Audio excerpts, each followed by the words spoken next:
Dans cette vidéo, nous discutons les échanges de CO2 au niveau pulmonaire. D'un point de vue respiratoire, nous pouvons considérer le dioxyde de carbone comme le gaz d'échappement de l'organisme. Il est produit par le métabolisme cellulaire et doit être évacué. Au repos, nous en produisons de l'ordre de 200 ml par minute, soit environ 300 litres par jour.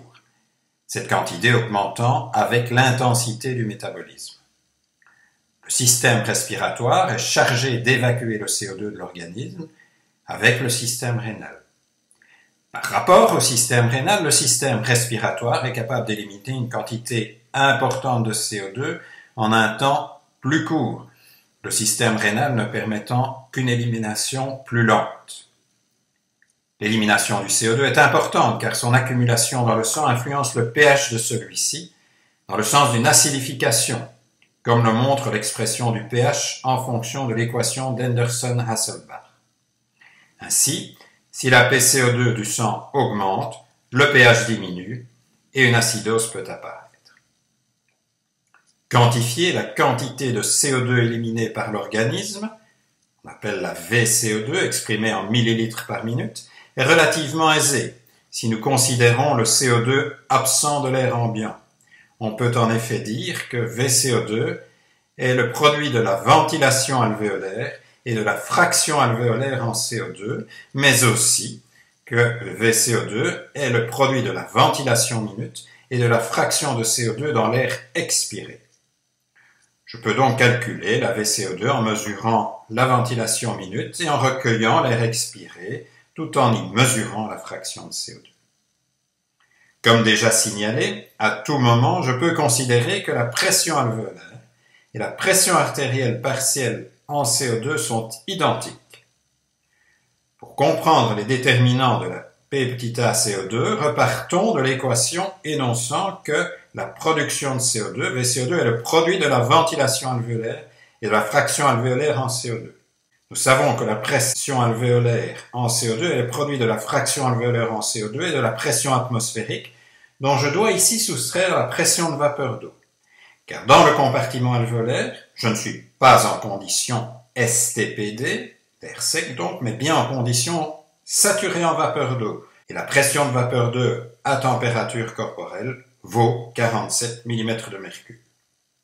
En transformant l'équation, je peux dire que la pression alvéolaire et donc aussi la pression artérielle partielle en CO2 sont directement proportionnelles à la production de CO2 par l'organisme et inversement proportionnelles à la ventilation alvéolaire. Le maintien d'une PaCO2 normale, entre 35 et 45 mm de mercure, que l'on appelle eucapnie, dépend donc d'un équilibre entre production de CO2 et ventilation alvéolaire.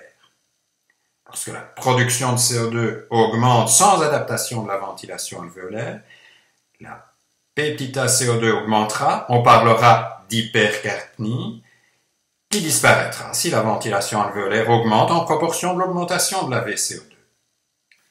Si la ventilation alvéolaire diminue pour une VCO2 constante, on verra apparaître une hypercapnie. Et si la ventilation alvéolaire augmente pour une VCO2 constante, on verra apparaître une hypocapnie. Les valeurs normales de la pression artérielle en CO2 qu'il faut retenir sont donc comprises entre 35 et 45 mm de mercure. L'hypocapnie définie par une petite CO2 inférieure à 35 mm de mercure traduit donc une hyperventilation alvéolaire relativement à la production de CO2. L'hypercapnie traduit par contre une hypoventilation alvéolaire relativement à la production de CO2. Elle définit également l'insuffisance respiratoire hypercapnique. L'hypercapnie représente un danger car elle engendre un risque d'acidose. Rappelons en effet que la PCO2 est un déterminant du pH inversé de l'équation d'Henderson-Hasselbalch. Cette acidose peut mettre à mal l'ensemble des processus métaboliques de l'organisme où tous nos enzymes sont programmés pour fonctionner de manière optimale à un pH relativement précis. L'acidose du sang est ainsi une urgence médicale. Par ailleurs, lorsque l'hypercapnie est importante, elle peut induire des troubles de la conscience. On parlera alors de carbonarcose. Comme le montre la figure, La relation entre ventilation alvéolaire et pression artérielle en CO2 est curvilinéaire. Ainsi, chez un sujet hypercapnique, une diminution supplémentaire de la ventilation alvéolaire, identique à celle qu'on retrouverait chez un sujet eucapnique, sera responsable d'une augmentation plus importante de la PaCO2.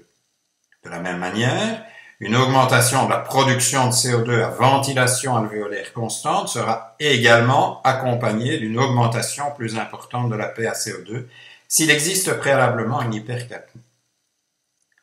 Une hypercapnie fragilise donc l'organisme face à une diminution de la ventilation alvéolaire ou une augmentation de la production de CO2. Les signes cliniques de l'hypercapnie sont peu spécifiques. Ils se rencontrent dans bien d'autres situations, mais ils sont également peu sensibles, c'est-à-dire qu'ils sont souvent absents en cas d'hypercapnie. Le signe clinique le plus fréquent, mais apparaissant tardivement pour des valeurs élevées de PaCO2, est une somnolence, une altération de l'état de conscience pouvant aller jusqu'au coma à la carbonarcose. D'autres signes possibles sont des céphalées, mais aussi une activation du système sympathique avec sudation, tachycardie et hypertension artérielle.